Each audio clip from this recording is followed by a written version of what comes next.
Salut la compagnie, bienvenue dans cette nouvelle vidéo. Alors j'ai décidé de lancer une petite série de vidéos contre des bots, en l'occurrence les bots de chess.com. J'ai profité en fait d'une offre d'abonnement qu'ils proposaient vraiment à prix intéressant et je me suis dit que ça pourrait vous intéresser parce qu'en réalité j'ai remarqué que beaucoup de débutants jouaient contre des ordinateurs, des bots pour commencer les échecs. Et du coup, je me suis dit, pourquoi pas faire une série de vidéos contre un peu tous les bots de chess.com pour comme ça vous aider à essayer de mieux comprendre, faire vos premiers pas, je vais dire, aux échecs. Alors, j'ai affronté Devon qui a un niveau de 1600. Évidemment, pour rappel, c'est pas un vrai niveau. Il faut au moins retirer 300, si pas 400 points Elo pour avoir un niveau...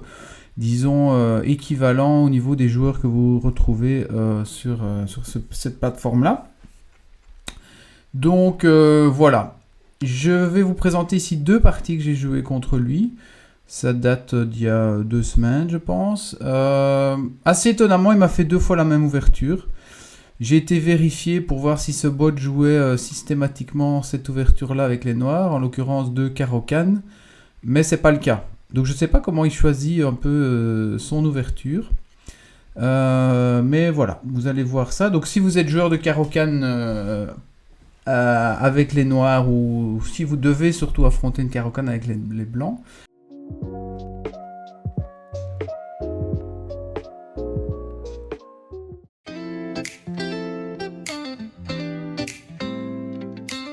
Donc c'est parti, j'avais les blancs et comme vous le savez maintenant, moi je suis un joueur de 4. Il m'a fait C6, dans ces cas-là vous prenez tout de suite le centre.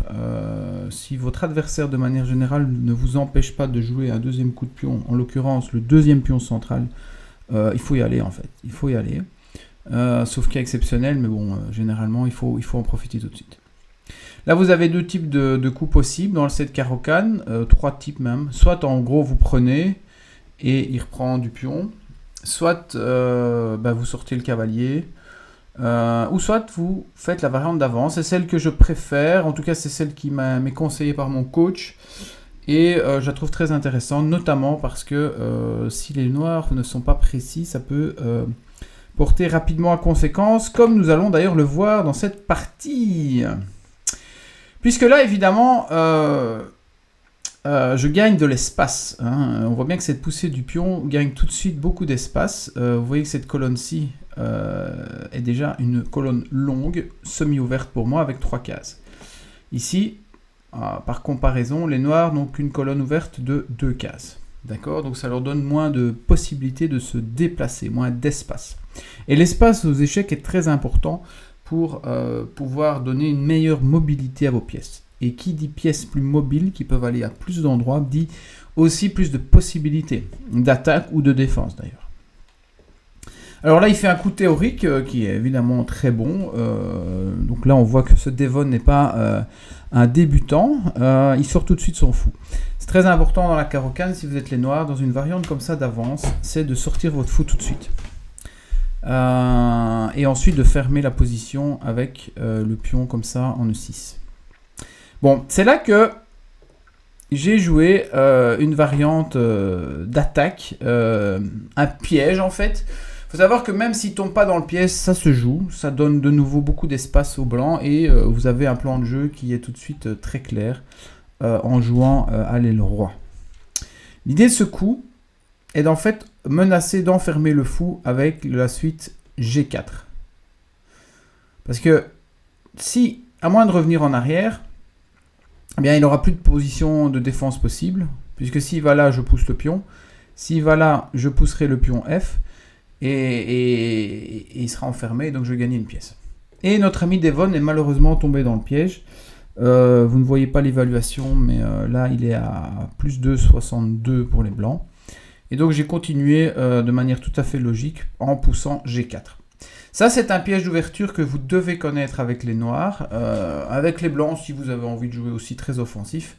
Mais avec les noirs c'est très important de le connaître. J'en ai parlé dans une de mes parties compétitives récemment. Donc sur en fait H4 le meilleur coup des noirs, c'est H5. Ça empêche l'enfermement du fou et ça aménage une case de retrait ici en H6.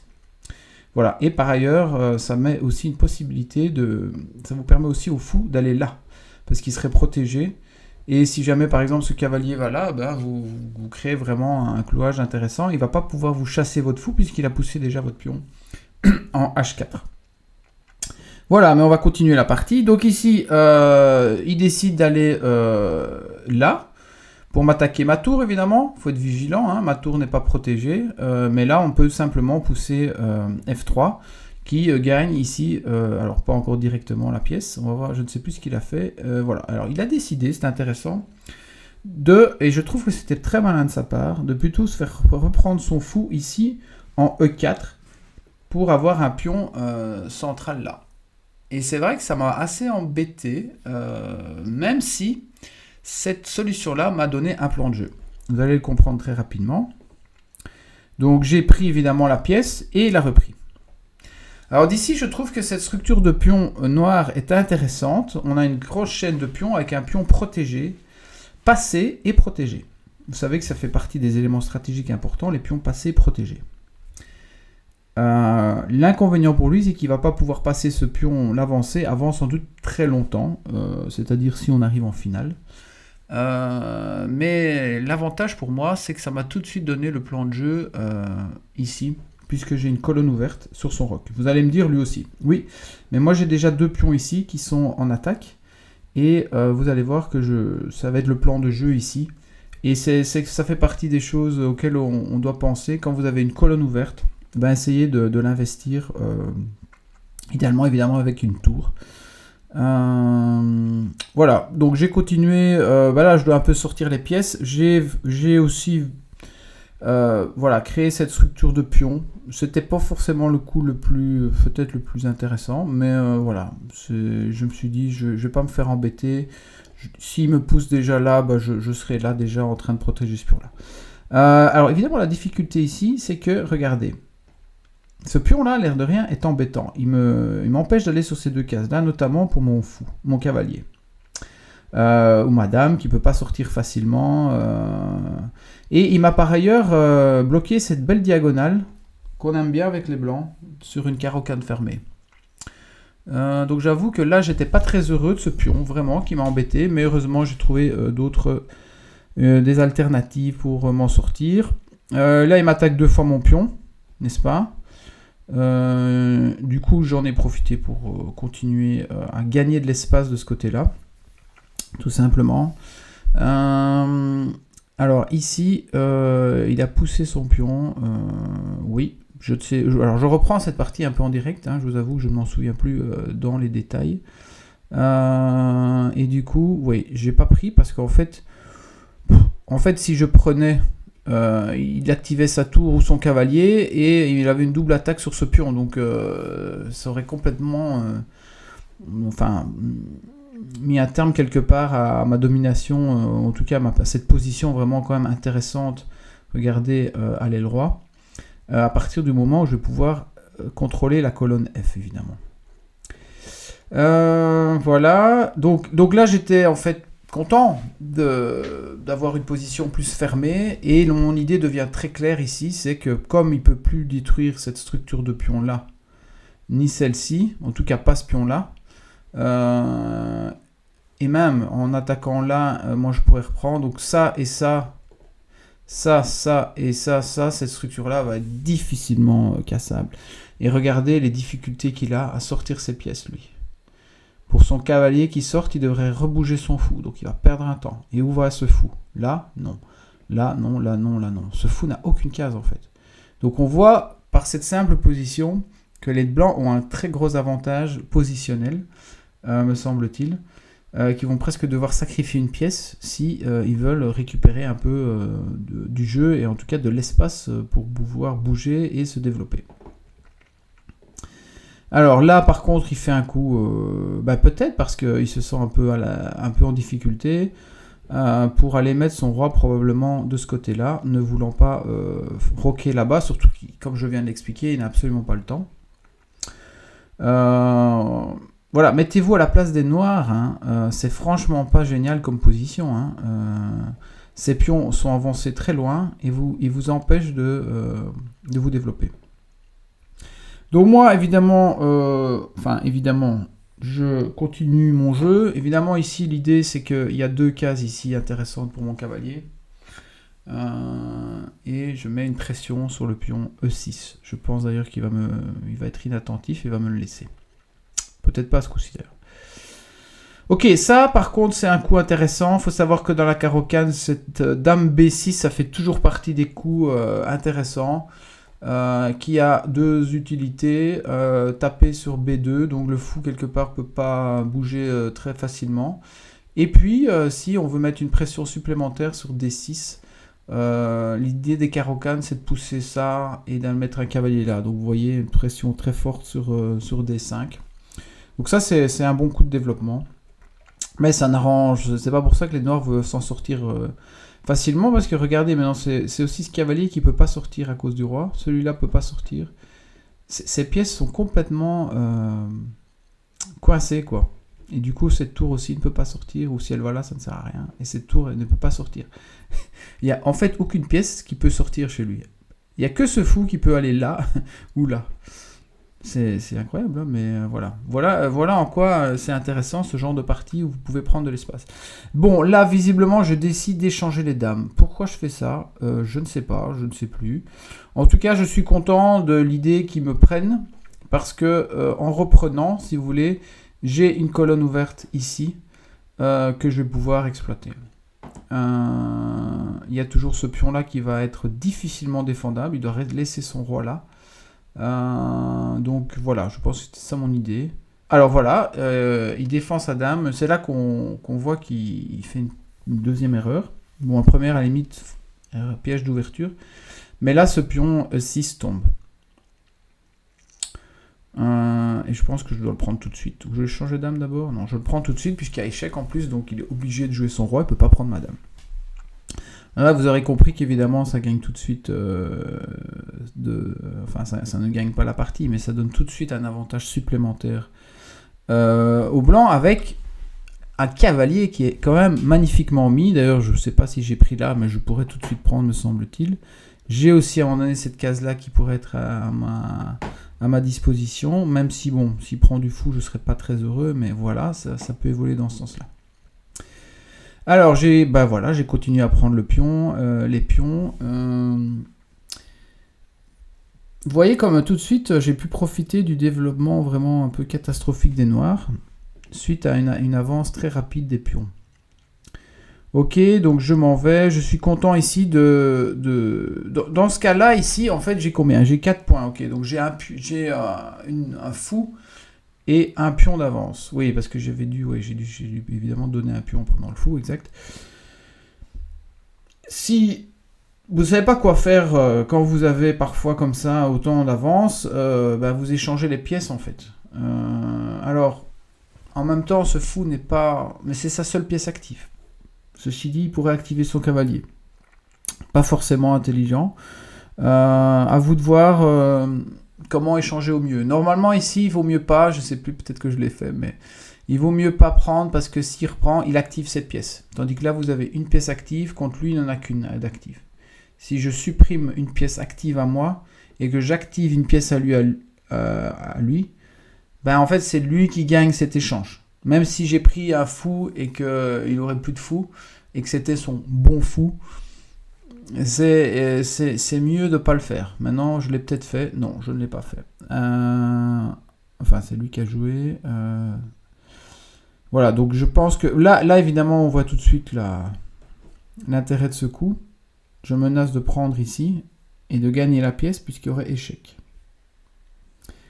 On voit que le roi n'est pas du tout à l'abri là-bas et que j'ai pu exploiter tout de suite avec mon fou la belle diagonale. D'où l'intérêt d'avoir été chippé le pion E6 qui était un peu un blocage au centre. J'ai aussi une visée là à terme. Bon, déjà là on voit que la position des noirs est assez désespérée. L'ordinateur me met à plus 6. Plus 6. Ok. Bon. ça veut quand même dire que quelque part, ce cavalier-là, en allant là, est cloué, n'est-ce pas? Puisque bon, si je enlève celui-ci, alors pas comme ça, mais ce cavalier ne peut pas bouger. Hein. Il y a des coups comme ça qui peuvent arriver aussi. Alors, qu'est-ce que j'ai joué?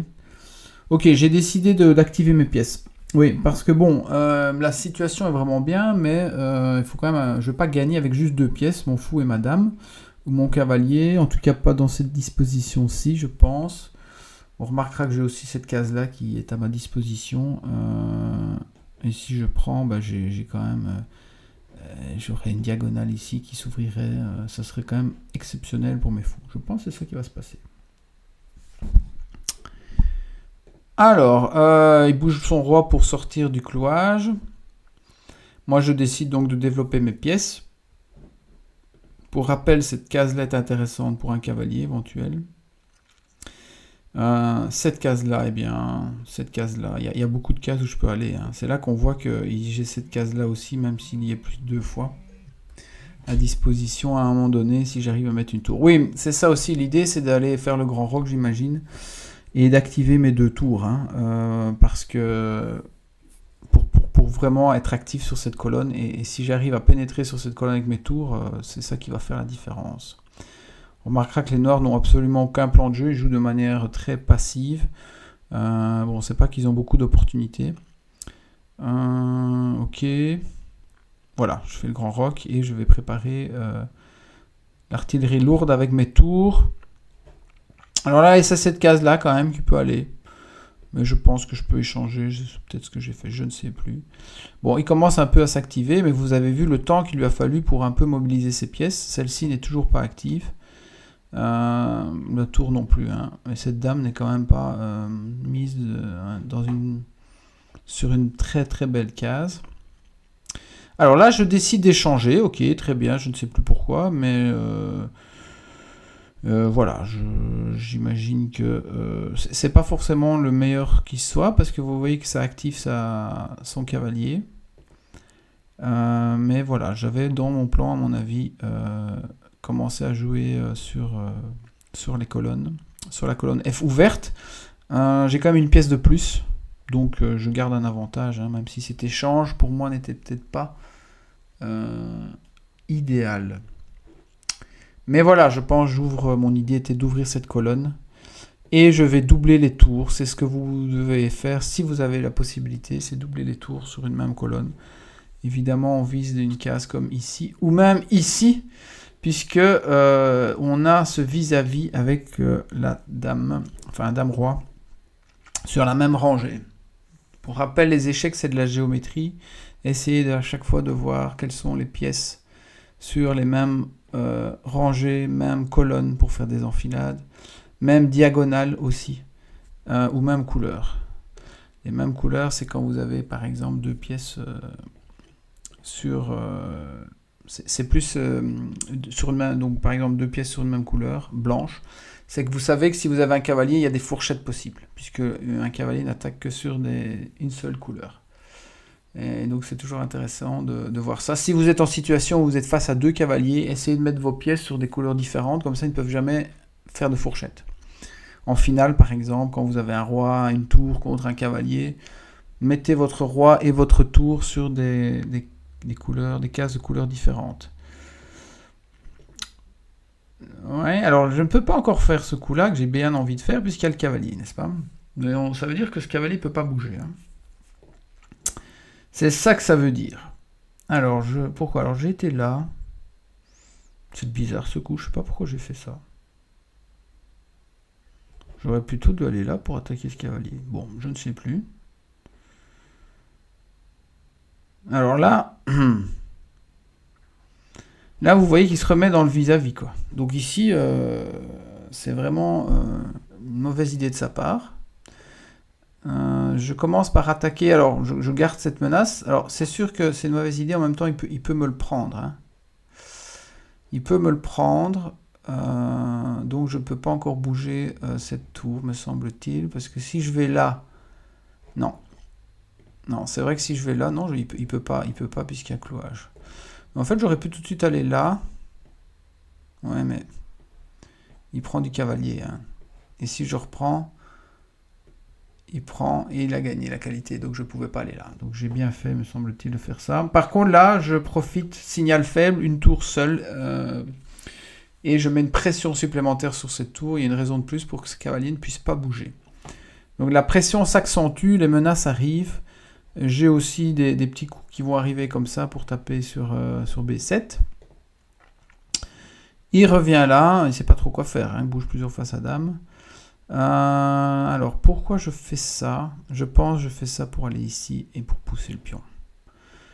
Parce que bon, quand vous avez des pièces comme ça qui sont inactives, ce fou-là ne sert plus à rien. Essayez de trouver une manière de le trouver une meilleure case, tout simplement.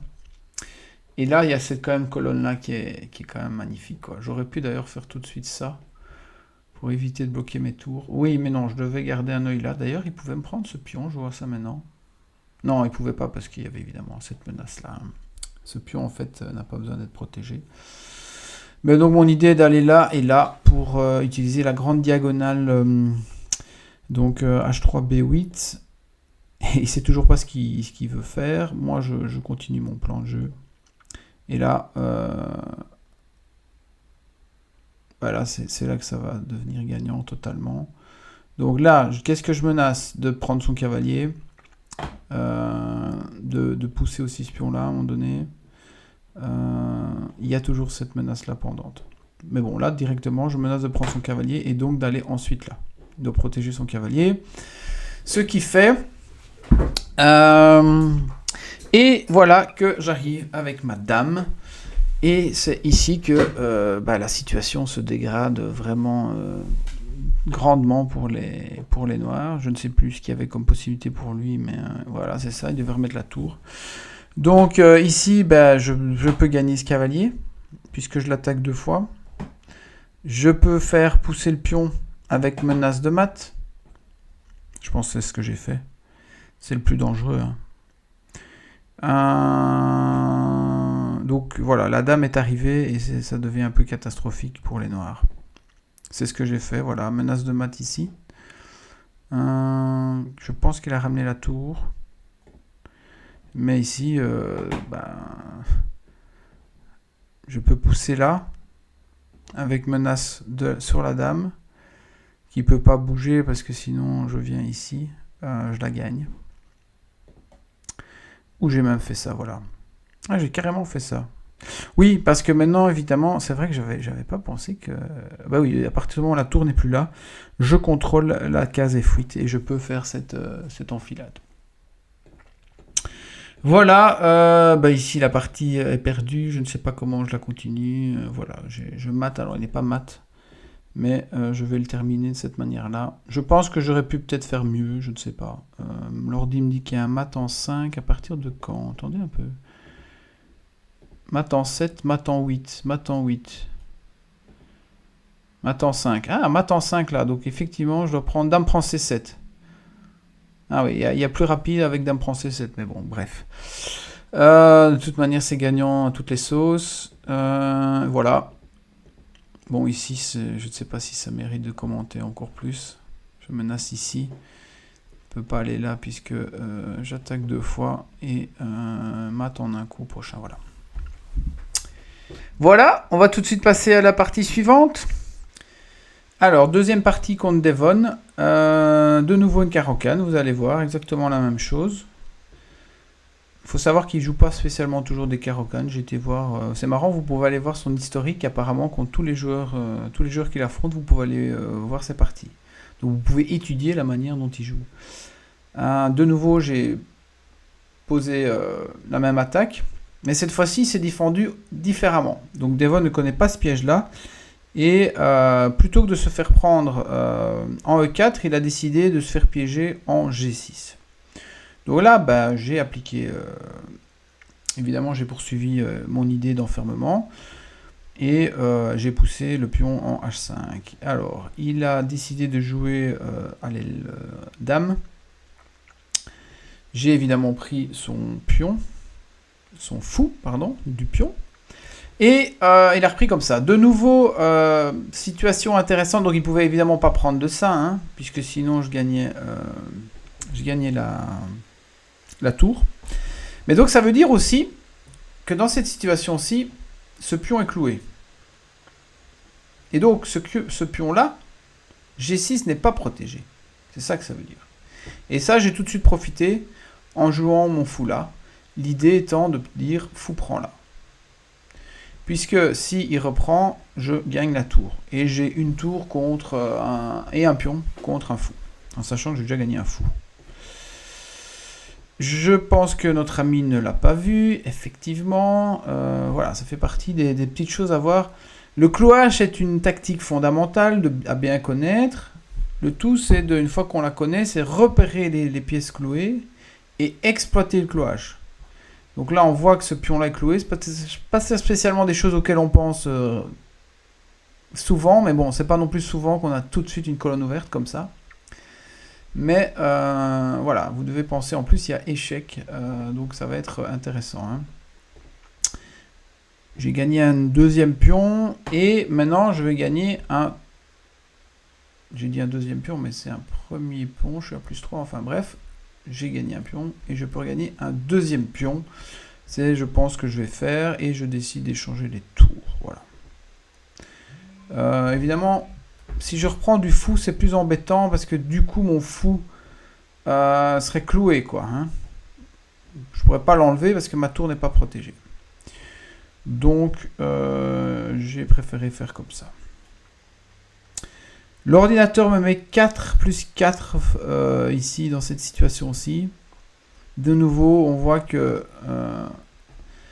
j'ai un très gros avantage d'espace à l'aile roi. Je pourrais réactiver mon fou là. Le truc, c'est qu'il peut quand même sortir là. Avec son cavalier, cette fois-ci. Voyons voir comment j'ai continué. Parce que je me rappelle plus bien de cette partie. Ah, j'ai décidé de la mettre madame. Oui, effectivement, là, il y a un premier échec possible. Et il ne peut pas interposer de pièces. Donc là, il y a clairement une menace assez forte. Échec suivi de échec et mat. Enfin, il doit sacrifier une pièce là.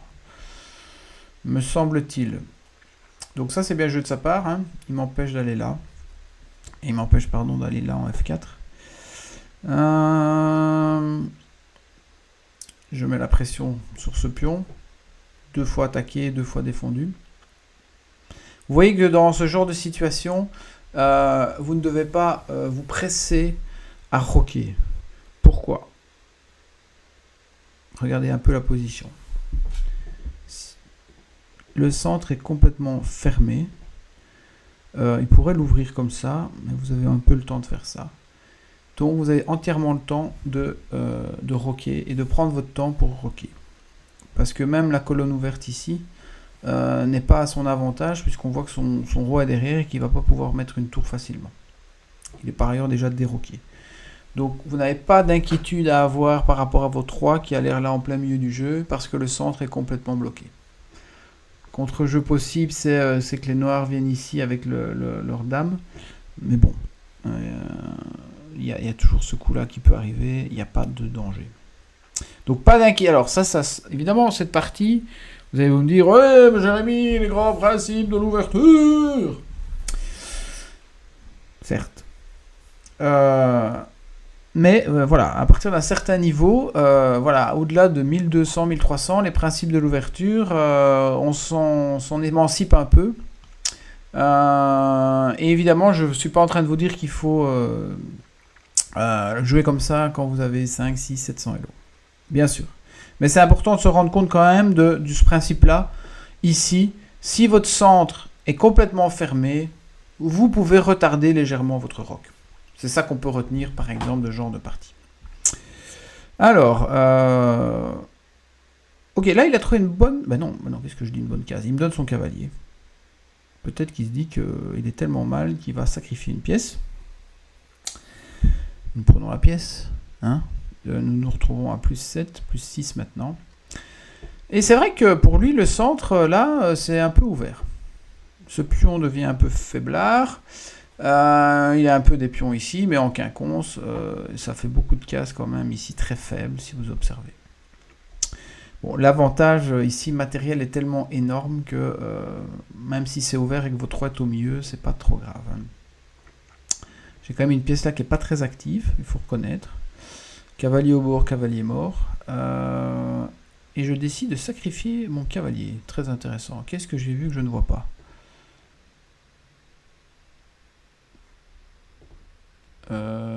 Pourquoi il prend pas?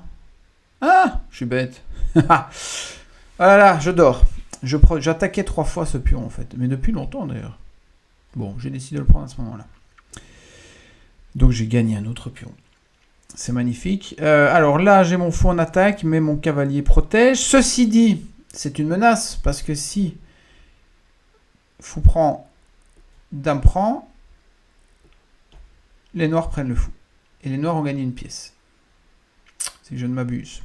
Donc, faire attention, parfois vous avez l'impression que vous avez une pièce protégée, attaquer une fois, défendu une fois, mais c'est faux, puisque ici, les noirs peuvent supprimer un défenseur, c'est un thème tactique qu'on voit souvent.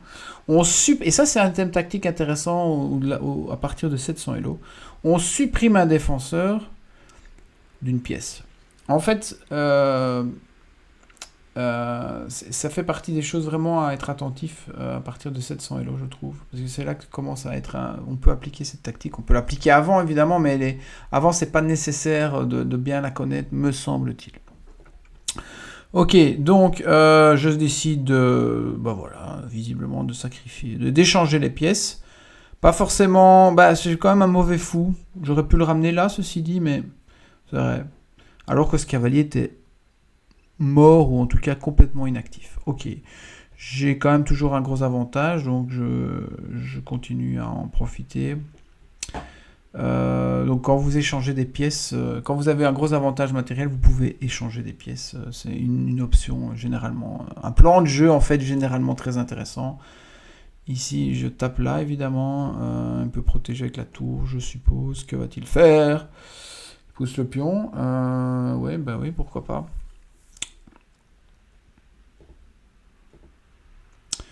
On échange. Je suis content d'échanger les dames. Regardez la position. Ça, si vous êtes les noirs, vous devez absolument pas faire des échanges dans cette situation. Et donc, par exemple, pas pousser le pion parce que vous avez besoin de vos pièces, quoi. Comment il peut jouer avec juste un fou et une tour ici? Il a encore besoin de sa dame. Hein. Ça, c'est indispensable. Donc, si vous êtes en situation comme ça de retard matériel, c'est très important de garder vos pièces. Je suis évidemment content d'échanger. Et bon, ici, il ne faut juste pas commettre d'erreur. Mais l'avantage est tellement énorme que voilà. Alors, effectivement, ici, la géométrie. Avant de jouer ce coup-là, j'ai calculé que je pouvais pousser. Parce que sinon, évidemment, je perds mon cavalier. Parce que je ne vais pas savoir le protéger si je ne pouvais pas pousser ce pion-là. Et il est dans la ligne du roi. Donc, toujours faire attention, surtout en finale, d'éviter de placer des pièces sur une même rangée ou une même colonne, surtout à distance comme ça, car vous prenez des enfilades. Donc, vérifiez que vos pièces ne sont pas sur les mêmes diagonales, des mêmes rangées, des mêmes colonnes, voire des mêmes cases de même couleur, si en face vous avez un cavalier. Ici, j'ai pas de cavalier en face de moi. Je ne dois pas m'inquiéter de mettre mes pièces sur des mêmes couleurs. Le seul inquiétude possible, c'est évidemment, je dois faire gaffe quand même aux couleurs noires. Donc effectivement, il pourrait me faire des enfilades sur les cases noires. Mais bon, ici, il est quand même un peu seul, ce fou. Là, oui, là, c'est petit coup sympa. Hein. Mon cavalier n'est pas du tout actif ici. Comment je prends ce pion? En fait, je vais surtout sortir mon cavalier. Donc je suis content s'il me prend mon pion. Et s'il le prend là, s'il poussait, c'est un pion que j'allais gagner assez facilement. Ensuite, il ne peut pas le pousser plus, je vais aller le manger. C'est pas un souci. Et je suis évidemment très content qu'il me prenne. Du coup, je développe mon cavalier. Je gagne un temps quelque part sur mon adversaire. Il échange, évidemment. J'ai pas de problème à échanger puisqu'il continue à donner des pièces, mais c'est à mon avantage. Voilà, je ne sais pas si c'est utile de continuer, je vous montre comment ça s'est passé. Ici, mon idée est de continuer à faire des échanges. Alors là, par contre, je n'avais pas vu qu'il pouvait me prendre ce pion. Ah, je l'ai sans doute poussé, j'imagine. Oh, Bizarre. Ouais, j'aurais pu le pousser, hein. Franchement, je pense que c'est plus fort. Comme il est protégé par le fou et le cavalier. Bon. Aïe, j'ai été trop vite. Oh, attendez.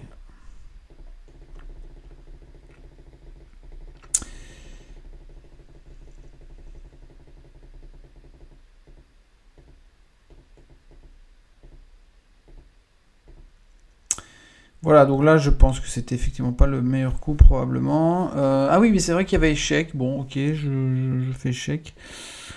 J'active mon fou. Et ma tour se retrouve activée. Vous voyez qu'elle faisait pas grand-chose là. Et le simple fait qu'il prenne mon pion, non seulement il continue des échanges qui lui est pas favorable, mais en plus, il active ma tour, qui peut maintenant aller prendre ce pion-là. Il me donne un pion, je le prends. Et alors là, il attaque 2 fois mon cavalier, donc je dois faire gaffe. Voilà. Écoutez, ici, il n'y a pas vraiment de... Je sais pas s'il y a beaucoup de choses à dire. Je l'empêche d'aller là. Je contrôle ici ces 3 cases-là. Donc il ne peut pas pénétrer sur cette colonne. Là, il ne peut pas aller. Là, il ne peut pas aller. Là, il ne peut pas aller. Donc je contrôle toute cette colonne-là. Donc sa tour ne sert à rien là-bas. Et moi, je continue mon petit bonhomme de chemin.